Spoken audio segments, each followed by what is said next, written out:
रख रख त्या रानातून थोड पुढे जाऊ गड्या, पाऊल थकलं नाही गड्या, पाऊल थकलं नाही.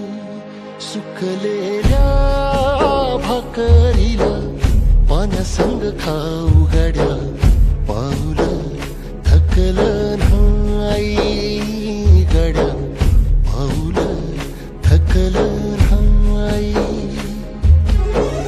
झालो बरबाद जरी बसला घाव उरी, कलेची आग सार जाळून विजाईना. अडला घास असा काळा